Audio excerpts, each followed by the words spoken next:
What's up, Omar? Hey, UFO, what's good? Welcome back to the Unbuttoned podcast, where I interview Penn's most interesting people. This is your host, Yuva, talking. I study cognitive science, and I'm an undergrad at Penn, and today I'm talking to my friend Omar. Excited to be on the Unbuttoned podcast? I can't lie, I'm a little bit nervous, but I've been telling you, I've been waiting for this moment. Show the world a little glimpse of what's going on in my head. Yeah, we gotta give the world a glimpse into Omar. Yeah, So let's get started. Who is Omar? You wanna give us a little introduction? yeah. So I'm Omar. Spoiler. I'm a junior here at Penn, studying political science. Political science. Silence. Science. You know what I'm doing. Anyways, I'm on the pre-law track. So I don't know. There's a lot of things about me, but I don't know. Just a student right now. I'm doing some research on the side. Uh, I like DJing. I'm really interested in like free speech issues. I spent like a summer doing that, and right now I'm doing some work on criminal justice reforms. So yeah. Nice. Can you tell us like a fun fact about yourself? Fun fact about myself. I guess it's not showing up here that well, but I have like a scar on my forehead. It's like in the shape of an O. So I guess that's one easier way for people to remember my name. But I got it when I was I want to say when I was like 6, and it happened because like you know at the top of the staircase how there's like a just a huge chunk of wood, like a pillar just like holding up the stairs, like the railing. Well, my sister like threw a towel over my head the one time, and then I ran straight into that, so that left me with a scar. So hold up, she threw a towel over your head and you just ran up the stairs? I was like, okay, so we were on like the second floor, and she threw the towel over my head, and I was like a kid, so I'm just like an idiot, and then I just like run straight into that pillar, and then it left me with a scar, which isn't like the worst thing, all things considered, because like if I was like half a foot the other way, I would have like gone down the stairs head first. So ended up pretty well. Yeah, and at least it's like an O, so that's like kind of cool. So yeah, so you're on this podcast. We're excited to have you. I think like the best way to like open up the mind of Omar is we're gonna speed round. Okay, so I'm gonna say some like random words and phrases, right? And each word and phrase like there won't be connected to the last one. They'll just be random. And I just want you to think of like the first idea that comes into your mind. You ready? Okay, just one idea. It could just be like we it could be like an idea. We could talk a little bit about it, but like just like what's like the first like concept that like comes to mind when I mention Gotcha. these terms. Some of them will be like UPenn related, some of them will just be like completely random about like things going on in the world today. And like yeah, they'll be like some of them will be a little more um like political sciencey, so I feel like politics based. So like I feel like you would have some interesting insights there. All right. I don't know. You don't seem like too thrilled to play this game. Do you want No, I'm here for it. I can't wait. All right. Let's start with the first word. You ready? Let's go. All right.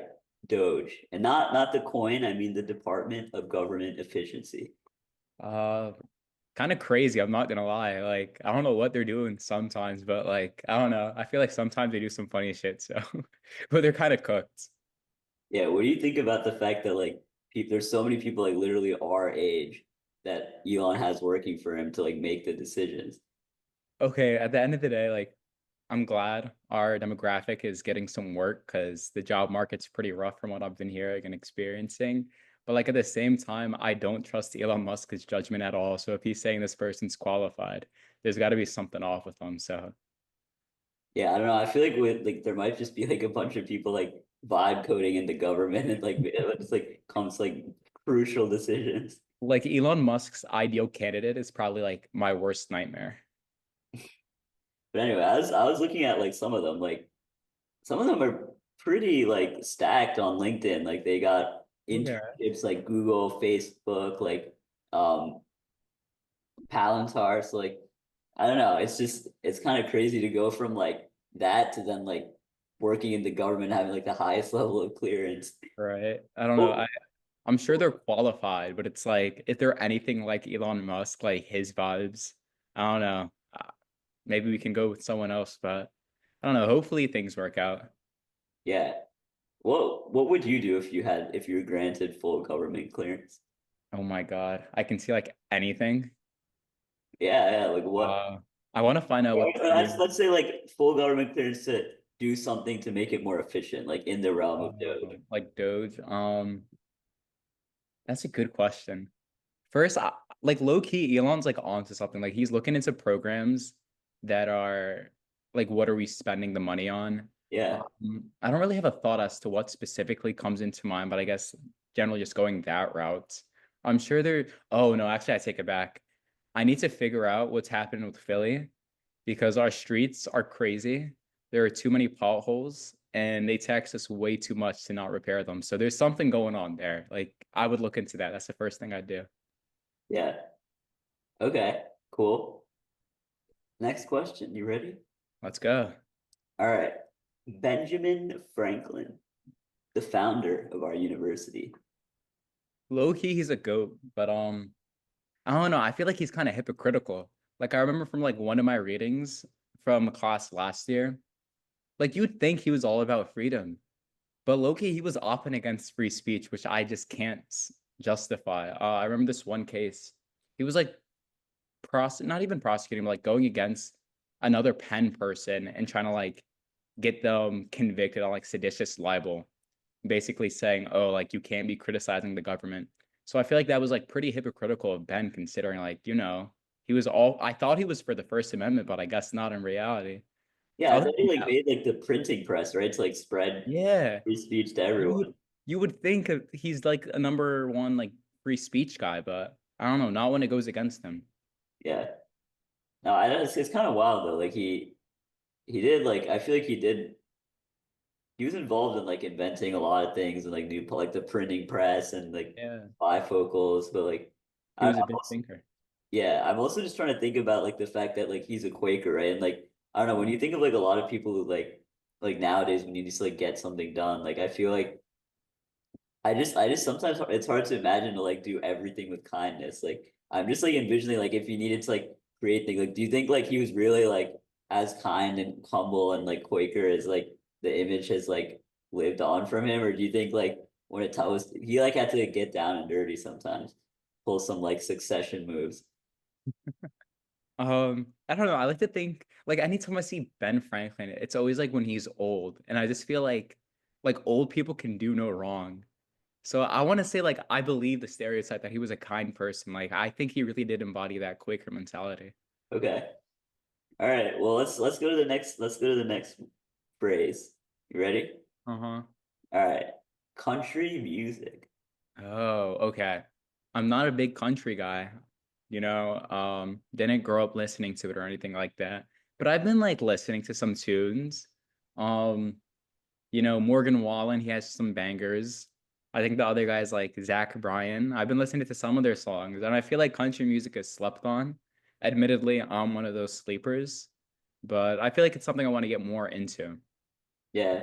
It was pretty good though when we went to the club the other day and it was like Yeah, mixes they had of some crazy like mixes with some country music, and they were pretty fire, I will say. yeah. Yeah, no, I feel like yeah, generally like I'm not like the biggest fan of country, but like if there's a good EDM mix, I'm down for it. All right. Okay, next on here we got tariffs. Oof. Like in contemporary politics, I think it's kind of and like it's insane at the end of the day. But the way I like to see it is like we're going band for band with China specifically.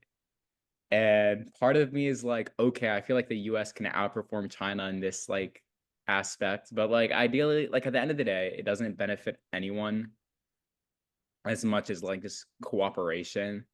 But I don't know, it's low-key cooking our economy right now.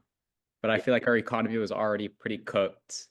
So maybe this will like lessen the cooking, but I don't really think it will. Like I said, it's just going down band for band with China, and I think we're gonna win and prevail. And then hopefully like it brings back jobs and like brings back US manufacturing.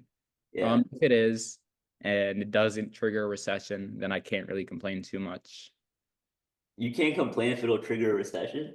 No, if it doesn't trigger a Yeah, recession, I don't want a recession. yeah. Yeah. Yeah, let's make that clear.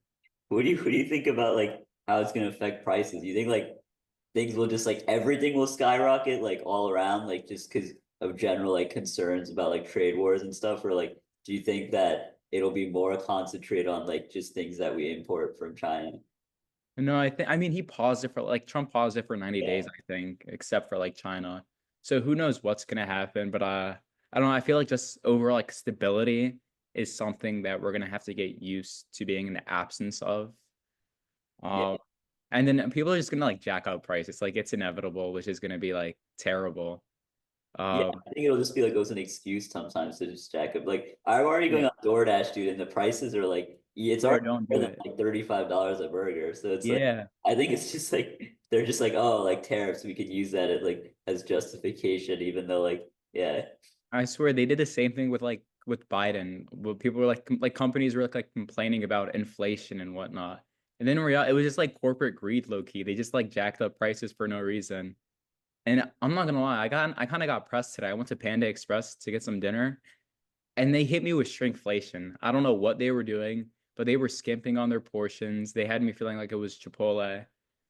And I don't know, that's just maybe they'll blame it on the tariffs next. Who knows? yeah. No, yeah, the shrinkflation is great. Like even eventually like just going to like a Chipotle, like it'll just be like I don't know, like it's like a fine dining thing. Like it's so small the portions. It's like Yeah. yeah, okay, let's move on to the next phrase. Ready? Yeah. All right, we got sexy red. Ooh, okay, okay. I think she's underrated. I'm a big fan of her music. Unfortunately, I did not go to Spring Fling. I should have, and no, it's okay. I listen to enough of her music as it is, so I'm fine with missing out on Spring Fling. But I think she's like very underrated. I've always been big on Sexy Red, even before like Spec brought her in, and she was already pretty big at that point, anyways. But sometimes when I DJ, I love to throw in her music. I just like really like the beats and the lyrics. There's something that speaks to me. Yeah. No, I mean the lyrics like speak volumes. Like there's so Yeah. many undertones and metaphors and like the complexity of that. Like I mean, there could really just be like a pen class, just like go into like the meaning behind. Yeah, and I would want a TA for it, definitely. I think that's a problem. People don't appreciate arts sometimes, and she's just suffering from that. I think at times just her lyrics and her music is so complex that it just goes over our heads. So that's when you need like people with refined taste like you and me. Like Yeah. that's when we step in and we teach the masses. What do you think Ben Franklin would think if he was around now that like the university that he founded and he like put forth his own like philosophies into like now has sexy red as like spring fling for had sexy red for spring I had think he, sexy red for spring fling. yeah. I think he would probably just have a stroke, just considering like what she's wearing specifically. And I feel like Ben's pretty old. I don't think he'd really understand what she's saying. Like he could be demented. We don't know. He could be senile. And he just won't comprehend what's really going on. And it sucks because like I said, Ben seems like a great guy, but it's just one of the things he's gonna miss out on. Yeah, got it. Okay, let's move on to the next and final phrase. Pi Kappa Phi, or Ooh. known in pen as Phi, just Phi. Yeah, Pi Kappa Phi, like national organization, it was clap. They kind of did us dirty. But Phi, what really matters. It was a really good time, I will say. I'm sure you'll get into it later, but I don't know. It was a good time. Um, I can't really comment much because I'm like sworn to secrecy about it, but you know how it goes, Yuva. You know what's up. Yeah, yeah. No, it's just sad though. Like one of like the most like biggest name frats on campus. Like freshmen come in, like they're just seeking Phi. They want to know more about Phi, and now like what's happened to it? Where's it gone? And Yeah, we'll first. get into it. First a freshman, I was guilty of this too. We got to lock in and realize by phi, we're not talking about phi psi. We were just talking about phi. But no, it was a good time. Like you said, NSO, backlot, phi staple. The parties with BSL, always fun. Yeah. All right. Cool. Cool. So I feel like this gave everyone some insight into Omar and how your brain functions and what's going on in there. So let's move into like some of the things that you've talked about, some of your interests, right? So your political science major, legal studies, and like historical studies, and like all that, like it's like really good foundations. Like where do you plan to like apply it, and like where do you plan to go with this? Um, I want to go on I'm on the pre-law track right now, so I definitely want to go to law school eventually. Um, I don't know if I'll do it straight out or if I'll do a gap year. Probably end up taking a gap year just the way things are going, but ideally no. As to what type of law I want to practice, I don't know. First coming, like I knew I wanted to do law for like since high school at least. So coming into Penn, I wanted to do something with like criminal justice. But I think really last year I locked in and kind of discovered like free speech jurisprudence and realized that was something that was very interesting and relevant to me. Um, and so I just took a couple more classes on that and I got really into it, did some research on it as well. And I think that's definitely the type of law I want to eventually be practicing in the future. So hopefully things go well and that's what happens. Nice, nice. And do you think like these are foundations that like also apply when it comes to like politics and like running the country, or do you feel like this is like been something largely like that the current people running the country are kind of like skip, kind of not too well founded in? Yeah, no, I think current leadership, I'm sure there are people sprinkled in who like have studied these things in depth in the administration, but like Trump's like a business person. Elon was like a science guy. Like I don't like a lot of these people aren't trained for politics, which I think is fine to be honest. I'm gonna go out here and say like I don't really think people need to be like an Ivy League educated like political scientists to know how to lead a country. I think if you surround yourself with like competent staff and you have a good personality and you're like just you're just logical, like you know how to think, I think you can be suited for politics. Yeah. Yeah, no, that's definitely good insight. Like maybe these people that are currently running the country are not like the best example of it, but just like in general, like when it comes to like being in politics, you don't quite have to like come from like this background, but like obviously it would probably help, right? No, it definitely helps. Like there are just like systems in place, structures in position, like you need to know how they operate and how they work. Yeah. Just kind of having like general respect for the way things are because that's the way things need to be. But like I said, I feel like at the end of the day, politics is just like reflecting what's best for your constituents. I'm saying that right, right? Constituents. You know what I mean. Um, yeah. And I don't think you need to be like formally educated for that. Yeah. So what are your thoughts on like our current system of government and like as we start to like in the future, right? Like I don't know if you think like 30 maybe like 50 years in the future, right? Where everything's kind of changed because like AI like replaced most of the jobs, like most people have like 2 day work weeks. Like let's just say that like for the sake of the argument. And like everyone's like so interconnected, right? Like we all like I don't know, there's some sort of like crypto that allows us to just like exchange currency like across the globe like super fast and technology's brought us together and like everything is like globalized and homogenized, which I mean it already kind of is like going in that direction.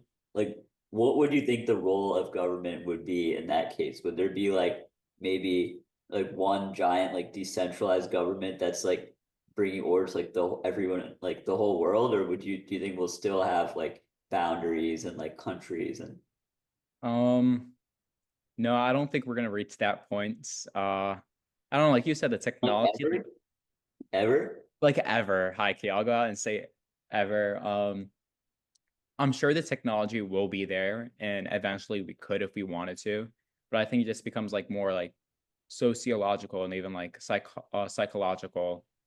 People just like don't want to be clustered into like one unified country across the globe. I feel like just realistically, one, there's going to be a fight over who is in power, and then also two, it's like my needs are going to be different from the needs of someone like across the globe. So I just don't see how any government is going to be able to like coordinate their efforts towards like working out for the both of us. I feel like it's just going to lead to war. Like we're going to have a bunch of civil wars if that happens. So what do you think is like the ideal system of governance? Oh, Like the ideal system of maybe government. not ideal, but like do you think we're just gonna like it's gonna continue to be the way it is, or do you think like Oh, it will like change completely or at some no, point? I think things are definitely going to change. ideally America remains where it's at. If not, we grow. Um, but I think things are going to be pretty split. I feel like division and then the inverse of that, like forming alliances with people or communities you respect and want to cooperate with, that's just going to be an inevitable thing. So I don't think the dynamic will change that much. I'm sure things will change as technology adapts and evolves, but like fundamentally, it's going to be like the same things. Like everyone's going to want to be the best in the world. To do that, you're going to have enemies, and then to beat those enemies, you got to have allies. It's going to be like the same cycle over and over again. Yeah. But do you think it's like the government's role to like get involved though? Like if, as like let's say like Bill Gates' claims are right, like as AI starts to, like take away a lot of jobs or just make jobs easier, right? And we don't have to like work for as many weeks, like it kind of like will just mess up the whole notion of like currency and value and like the value of like earning money. So do you think like that's something that's gonna play like a role? Like, will we have to like set up like a universal basic income, or like you just that would never work in your opinion? Um, I don't know. I feel like UBI could work in that like sort of realm where like really everything's automated. There's no need for like labor. Um, but like what I'm thinking of right now? What's it called? Wally. Like have you've watched Wally? Like Yeah, you know how that goes. Like everything becomes automated, and then like the next thing you know, everyone's like 500 pounds and like floating on a chair in outer space. And I want to say, I feel like we would lock in before that happened just because like we have Wally to go off reference. So I don't think we'd ever reach that point in high K. Like even now with like AI, people are saying like how it can like steal our jobs, and people aren't comfortable with that. I think the only people who are kind of fine with that are the people who feel like their jobs aren't in jeopardy. But it's like you said, if we do reach that point, then I just feel like no one's going to be championing for AI as much as they do now. yeah, yeah. Interesting. So tell us more about like your area of interest. Like let's move more there. It's like um Uh, you've done like one internship in Portugal, right? Where you worked at a law firm and you're talking about free speech earlier. It's like, was it related to like free speech or Uh-huh. It was with the law school over there, and the way it worked out was I don't know, you just got kind of get there and they ask you, do you have like any interest in like law or whatever, or like specific areas of the law? And at that point, I was like already like shifting and gravitating towards like constitutional law. And I knew like since I was in Europe, like I wanted to do some like comparative study. And then I just kind of really honed in to free speech because there was like a lot going on just on college campuses across the country. So, and I felt like that was already like a pretty relevant topic. So I really dove in how the US and the European Union, or rather it was the Council of Europe, how they address like free speech issues. And so I had like three focuses. Kind of crazy when I just like go out and say it, but like one, it was like how they um approach hate speech and then kind of like escalating that like violent rhetoric and then like to this ultimate extreme is like advocacies of terrorism. So it was really just a big case law study into how they approach these three issues and what's driving this. yeah.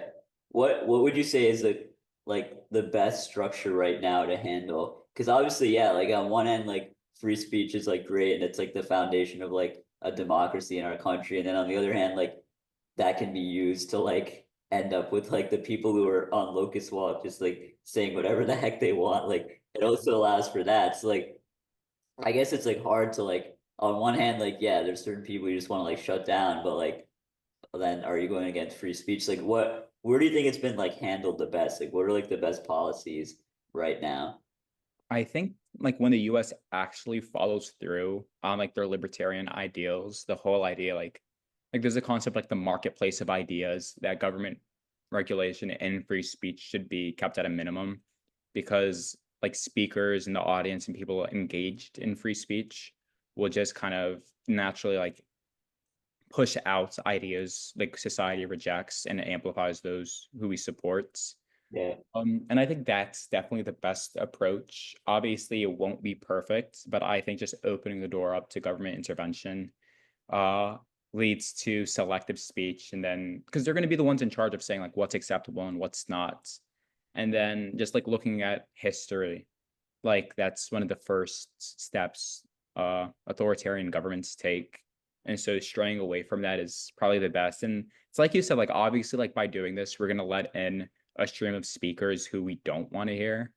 But at the same time, like we shouldn't accustom ourselves to just like living our lives in like complete comfort. I think sometimes we need to be exposed to uncomfortable ideas and ideas we just don't want to hear anything about. And that's not to say we should be like sit like that we should sit down and be forced to listen, but that's just to say like, okay, if you choose to continue listening, then this can either change your perspective, which can sometimes be a good thing, or at the very least, it kind of like reaffirms your already like pre-existing convictions. Like someone's talking something crazy that I already am like biased against. And then after hearing them, I'm like, okay, this makes even more like even less sense than I initially thought. Then it's like, okay, great. Like now I know I'm right for sure. Yeah. No, yeah, that makes sense. And like when you, I guess if you allow free speech, like you could say like generally like if you assume like as a society like overall we make like decisions that'll overall like benefit our society and progress things forward, like I guess ideas that will end up like aggregating like the most support would be ones like ideals that generally are good. um yeah, so I definitely see that. Yeah, what do you think about like though like with like free speech, like when it comes to like saying things that are like not true to like manipulate people? And like I Uh, feel like I don't know if that's like an area of like that you've thought about, but like when you think about like all right, you're allowed to say whatever you want now, but like now with like deep fakes and other things, like you could say stuff to like purposely try to like completely manipulate people. And like I know there's like controversy like, oh, did it already happen in our elections or whatever, but like it's something like people talk a lot about. It's like, do you have any thoughts about that? yeah, I think I just resort back to the argument that like the solution to like bad speech is good speech. Um, to kind of just like in the light of like lies and misinformation, you just like fact check it and then call people out on their BS. Like even like on social media now, they'll do things where it's like, oh, like this post has been flagged for like misinformation. And then if you open up like a comment section, people will be like, oh, like this is AI, like this is fake. Um, at the end of the day, I do think like there are people who are saying like we're already at a disadvantage, which like I don't know, I'm not a big like tech guy, but like I believe that like these deep fakes can be crazy. Um, but at the same time, I feel like kind of saying the only way to combat this is by like regulating speech directly. I think that's a really lazy argument and it stifles innovation because I like we've gone to the point where like deep fakes are a thing. So I'm sure we can get to the point where we're like able to detect what is a deep fake and what isn't. So I think it just like goes back to like this marketplace of ideas, like in the same sense, like keep things free and then people will come up with their own solutions that don't kind of trickle down. It's like a slippery slope. Yeah. Do you think AIs should be like LLM should be granted free speech too? Because like I don't know, right now like there's a lot of like regulation with like what you're allowed, how they respond first of all. Like Yeah. this, if you think about it, like there's Elon's one, which is Grok, which like has very lax like limitations. Like I think there's even a voice mode that'll just like argue with you and like just like get super like profane and stuff. And then there's like the Chat GPT voice mode, which is like I don't know, like super elegant, like and posh. And do you think that like when we talk to AIs, we should be able to just like get any info we want from them, and they should be able to like just like obviously like they shouldn't like do things that are like illegal, but like they should just be able to like converse with us freely. Or do you think like regulation should always be like added on their speech? And just in I yeah, go ahead. Yeah. I think like at the end of the day, it's like just leave it up to like the company's hands because I don't know if I have like an LLM and I don't want it to teach people how to like cook meth because I just like feel bad, like I would feel responsible, then okay, I can put that restriction. Um, but in terms of like what I want to do, I think we're better off with kind of like not restricting that. I don't know. That's a really good question.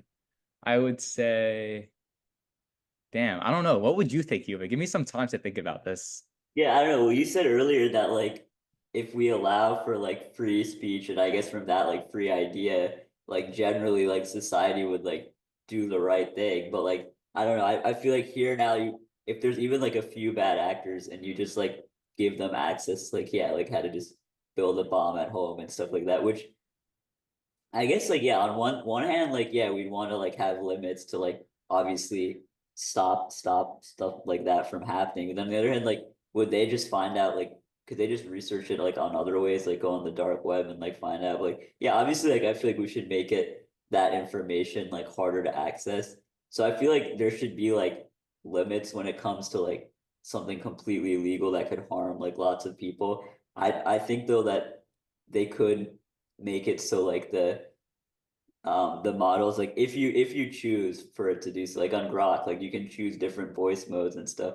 I think there should be like just for like the fun of it just because like it also feels like you're interacting more with the human like different like voice modes because ultimately like yeah those are like I feel like harmless like as long as it's not like freely like giving you Um, access to like some completely like illegal means of doing something like I think there wouldn't be as much harm in like letting it speak and like Fair. in more like interesting, funny ways. Yeah, I don't know. I feel like this issue isn't unique to AI. Like I remember there was like once a case, I think it was like Life magazine or something. But someone like had instructions on like how to build like a nuclear bomb. And that was like something that was like being sent out, and people were like, okay, like should we restrict this? Should we not? And it's like you said, that information is already like out there and available. Like if someone really wants to know how, they will find out how through their own like different mediums.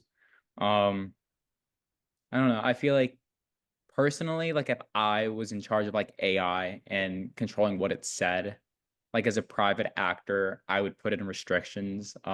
Just because it's out there doesn't mean I should make it easily accessible.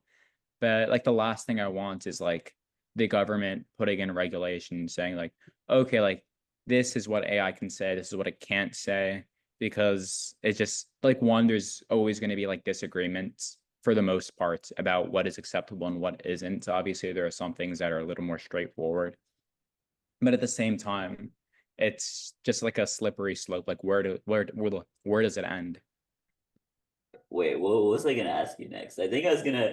Oh yeah, yeah. Okay, so I want to transition away a little bit from like poli sci and like government and stuff like that, and let's move on to the story of Pi Kappa Phi. Ooh, okay. As Phi on the Penn camp, or once was known as Phi on the Penn campus. So like I know like yeah, there's certain things you cannot share with us, but like maybe just like you can talk about like some of the things like your role with Phi and then maybe like why what you think led to its ultimate demise. Yeah. Um, I guess starting off, I first joined Phi my freshman year. And this is when we were still Phi. Up until that point, like the original like on campus chapter was called like Pi Kappa Phi, affiliated with like that national organization.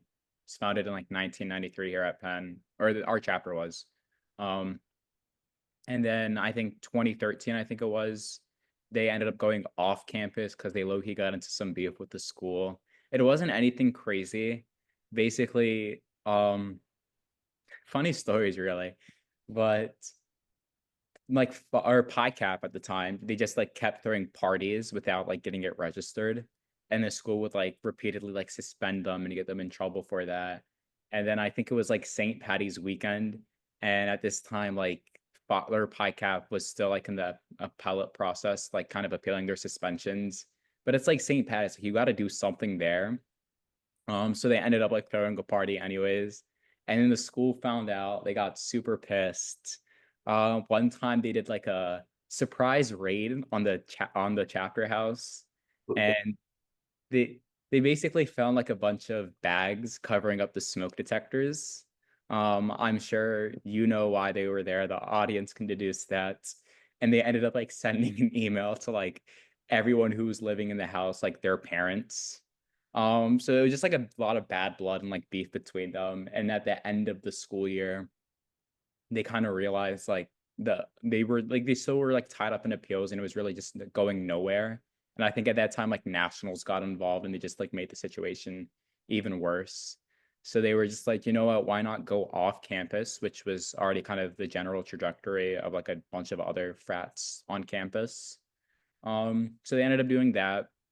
We were off campus for like 10 decades. It's like phi. I joined my freshman year. Things went really well. Did the pledging process, got initiated, then rolled around sophomore year. Shit was low key ass. I'm not gonna lie. Damn, what do you think happened? I think at the end of the day, um, we had a lot of seniors graduate from the year before, and our current senior class was already a pretty big one. But beyond that, it's like their senior year. They don't want to get like super active. And another part that like really complicated this was like years before I was involved in most members of the frats, some other people have started the process of returning back on campus. And so, like, just my luck, the time nationals in the school decides to like expedite that is when I had just joined. And at that time, there weren't really a lot of like already like more like well established and like sitting members who wanted to like take the lead on that. So just like me and a couple of other people in my PC in the year above us kind of going through the process with nationals in both the school, which was just like pretty annoying to be honest. And especially with nationals, I don't want to give them like too much of a bad rep because I think like a lot of this is in the past. But there was just the expectation that we would get a lot more support than what we really got at the end of the day. Um, and so it was like dealing with that on top of school. And since a lot of people like on a pre-professional route, we were just like, okay, it's gonna take like a lot of energy and time and money, bro. They had us like, I remember one time they tried to say like we owe them like $10,000, and we were like, that like this is ridiculous. And then we were like trying to go back and forth, but they would just like never respond. Yeah. Like Uh, yeah, this was at like at the tail end of fire when like things got yeah. but like when you say like when you think of like peak fire, which like you got to experience Oh, peak. as a freshman, like I yeah, and I attended five events too. Like when you think of like peak five, like what do you think were like the greatest things about that set five apart? With I mean, maybe not to like roast other freshmen, but like that set five apart and like Um, what would be a reason why someone would rush five?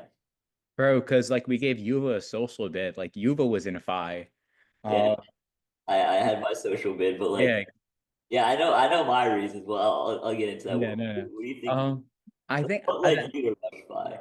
yeah, Phi, like I had a cousin, like I'm low-key like a Nepo baby in Phi. Like my cousin had just graduated like the year before I entered Penn. And so just naturally, like a lot of people in Phi already knew who he was and just like hanging out with them. Just great people. I think for me, Phi was just like very like fun. Like you just like be fooling around with like guys, just having a good time. I don't want to get into too many details, but you know how it goes, just having a good time with people. And then a lot of them were like low-key like studious as hell. Like I would not have expected it, but like a lot of these people are going on to like pretty like prestigious jobs. So like the networking is there if you want to tap in. That was also something that was attractive to Phi. Do you think it could ever come back or Um, no, listen, for me? maybe in the future, but I think you could ask anyone who like my PC, like anyone who's still around. Like none of us want to bring it back. I think at the end of the day, like we can all still be friends. Like we still hang out, we still meet up, and we can still have a good time without having a frat as the middleman. Especially like I feel like now that like everyone is like at least a junior now, and I feel like just inevitably like here at Penn, that's kind of when people start moving away from Greek life in general. So Yeah, like trying to come back and rekindle this frat and like start it back up is not something anyone wants to do anytime soon. yeah. Do you think though, like is it possible though to like re-register the chapter at Penn? Like if anyone wanted to like continue like to run Phi, could it be Yeah, possible? Like if a let's say like I don't know, like an alumni's like kid is like I don't know, maybe even like right now, this new class of like 2029, like if they have some like interest in bringing Fi back to life? Like, would it be possible? Yeah, they definitely could. One of the people we baited last year, like over the summer when like I broke the news to him, like, yeah, Fi's like not coming back. He was like devastated. And then like he gave it his best. He really tried to get me and some other people on board to like start this process back up again. But like at that point we were like tapped out. But the demand is there, you know, like you said, the people wanted Fi. Yeah. And the people can get what they want sometimes. I just will not be there leading the charge, unfortunately. Yeah, okay, maybe not either of us, but I think we speak for a lot of people that like I mean maybe like our group is now done, we're all upperclassmen, but like We're I on think status, bro. there's a lot of people that could still enjoy Five if it got brought back to life. So Yeah, maybe yeah, maybe it could happen. who knows? Yeah, so what would you say though, like overall at your time at Phi, like what did you really learn? What values did it instill in you? What values that have instilled in me? I think like just grit and perseverance. I think surprisingly, I don't think you'll hear this from like this wouldn't be an expected answer, but I think it made me more responsible because just like inevitably, like when you're throwing a party, for example, um, like you got to keep an eye on things, making sure nothing escalates, making sure everyone is safe. Yeah, And beyond that, there's like a lot of work that goes into like running a frat. Um, that I think just might not be as obvious as people think it would. So just like being in that experience and in those shoes kind of helps me just be a better and more responsible person. yeah. Is this stuff you put on a resume if you're applying somewhere? Like low key, I'm not gonna lie, I threw it on the grip resume, or when I was like in Portugal, that grip program, I threw it on the resume and something must have clicked, bro, because I got in. I will say now that I've done more academic stuff, I've kind of pushed it off. But I definitely think there are times where I can look back at my experience in a frat in Phi and be like, okay, like this does prepare me for the role, and I feel like this is something I could put down. Yeah. And DJing, right? Like would you say Phi Yeah. like sparked your interest in No, DJing? for sure. I think I had that interest before Phi, but just like obvious, like when I was in Phi, like talking to like the upperclassmen who were the DJs at the time, like them kind of showing me the ropes, giving me tips, and also just being able to like get exposed to other people's music taste and implementing that in my sets. Yeah. Um, No, I like would that's definitely one, yeah, but go ahead.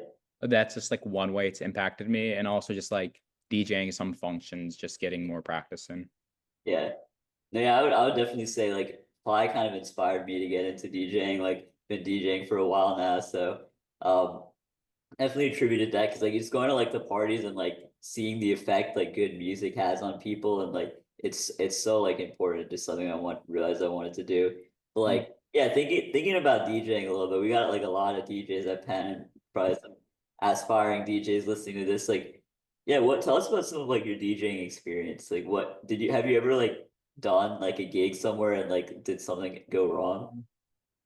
Did something go wrong? Okay. Or I don't know, maybe something went right. I don't know. Like, have you done any gigs where like you've had interesting experiences?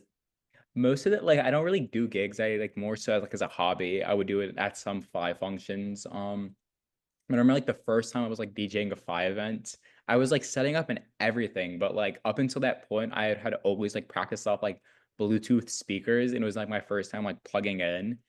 And so when I was like mixing and stuff, I just like realized my board's not working. It's not connected to the speaker. I had no idea what was going on. I like checked the master volume, like that's up. Um, and it just like had no clue. And so I end up like hitting up like one of the other DJs in Phi. He comes down, helps me like figure it out. And I'm pretty sure like just the cable wasn't plugged into my board properly or something. It was like an easy fix. Yeah, So that's like one thing going bad. But I think at the end of the day, nothing like crazy happened. Obviously, like, there will be some times where like you mess up, a transition isn't as clean as you would like it to be. But especially like when you're DJing a frat party, I feel like most people don't care about the transitions too much. I think like DJs are very like critical of themselves more than the audience is critical of them. And yeah, so definitely. there'll be like a lot of times like I'm DJing in front of people and I'll be like, damn, like that transition was ass. And they're like, no, it was like good. Like, what are you talking about? And Yeah, especially at a frat party, like just like music selection is gonna carry. As long as you're playing good music, people Yeah. will enjoy it. Yeah, but what do you think? I don't know. Now that like DJing's become so accessible and like people are watching like reels and TikToks, like everyone has like opinion. I feel like people like yeah, in one sense, like it used to be like I feel like people didn't really care. Like there's just like as long as like music is playing, that's fine. But now I feel like everyone thinks they're like a DJing savant, right? So like they'll like and I've done this like I personally DJ, but I guess like I'll just like go to like a function or event and just like all I do is just lock into like what the DJ is doing and like want to roast them. Like we've Yeah, both done this like and like I was gonna say last week. yeah, you literally at the club last week we were just like judging the DJ. Like so now I feel like there's so many like people out there that like know what's up. So like that puts like even more pressure on DJs. Yeah, like on that note, it's like you said, like one like bad thing about DJing is like it low-key like ruined my going out experience because if a DJ is bad, like before like I used to DJ, it's like whatever, I wouldn't really notice. But now like hear those stuff, I'm like, damn, like this is awful now. But at the end of the day, I do think like music selection still bails you out. Like last week, like some transitions were a little iffy, but like the songs were good. So I was still jamming out. It's like 10 seconds of like crashing out. I was like, yo, that transition was awful. But the rest of that's like having a good time. Yeah, Um, I will say like, but with more exposure on like social media, I feel like we're still at that point where most people don't really know what's going on. yeah, And so they just won't call out DJs. Like, remember that one I'm sure you've seen it. I feel like it blew up like with like on every DJ's like for you page, but it's like what do DJs even do? And then yeah. like made that a remix. Like I remember like when I was DJing, my sister would be like, "Oh, like is this your remix?" And I'd be like, "No, I just found it on SoundCloud." That's the best when you like find Yeah, like, insane mixes on SoundCloud and like people actually think you're doing all that up there. Like, yeah. And it's like no, it's not me, but okay. yeah. Um, like you know how it goes. Like sometimes you mess with the EQ knobs, not really doing anything, but people think you are, and that's really what matters at the end of the day. Yeah, I think, and that's also part of like giving people like the entertainment that they want. Like, even if like, let's say you're a bad DJ and you need to, all you know how to do is like change the filter knob, just like move it up and down a little or like adjust the low ends. Like, you should be doing that because like at least then like people perceive you as like doing something with the deck and like that improves their experience and they enjoy it most. Like, all right, we have a talented DJ. And ultimately, like, what's the job of a DJ to entertain the crowd and keep people happy, right? So Well said, you, but well said. yeah. All right. So what okay, like last question on DJing, but like what are two genres that you think never really like get mixed often, but are kind of like slept on? Like what are two genres that people need to start mixing? And I know Like mixing you've them. been doing some creative mixing, like with Sexy Red, especially like getting some of her lyrics in there and getting it the more listening time it like that it deserves. But like I don't know, like, do you have any thoughts on that? Like two genres that I think should be mixed together, or Yeah, just like like more often, like mixed together more often. high key, country, and rap. I feel like sometimes like it goes either way. Like you can throw like the vocals off a country song and like put it on like the beats and instrumental of like a rap track, or vice versa, like rap vocals on country music. And it's like fire. Like you've seen like you know my the Cotton Eye Joe remix. Yeah. It's like this one like pretty fire tech house remix of like the Cotton Eye Joe. And I'll like bring it into like the most random song. Like I'll be blasting like Sexy Red and then I'll bring it in and it works. It really does work. Yeah, no, that I think that Cotton Eye Joe remix, like it's one of those songs where like you can bring it in at any BPM at any time, like whenever. It's just like a cheat code. Like and yeah, sometimes those songs are helpful because you can just like completely switch up the genre. Exactly. Yeah. All right. I think we covered everything like that I really wanted to get to the core of and ask you about. You got anything you want to say to the audience or any final I message? got some things I want to ask you, Yuva. All right, Maybe go for we it. should flip the tables. First of all, what are your thoughts on tariffs? Let's hear them. Yeah.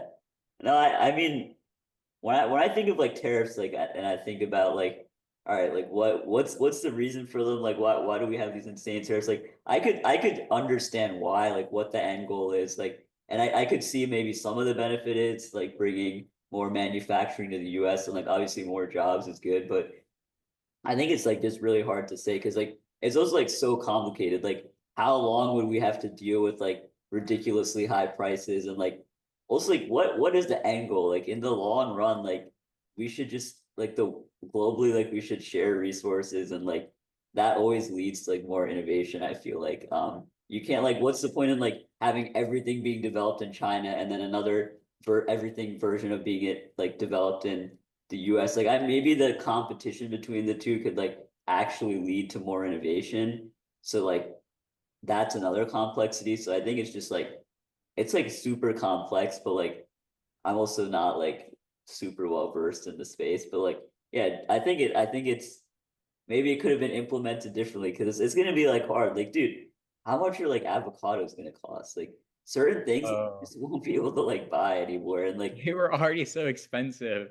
yeah, I'm mostly like Dang. worried about how it'll affect me in the short term. Like I don't want to pay like $2,000 for like an iPhone and then also like another $1,000 for like the new charging cable that they have and then like thousands of dollars for AirPods. Like you have to like take a loan out just to, like get the Apple ecosystem.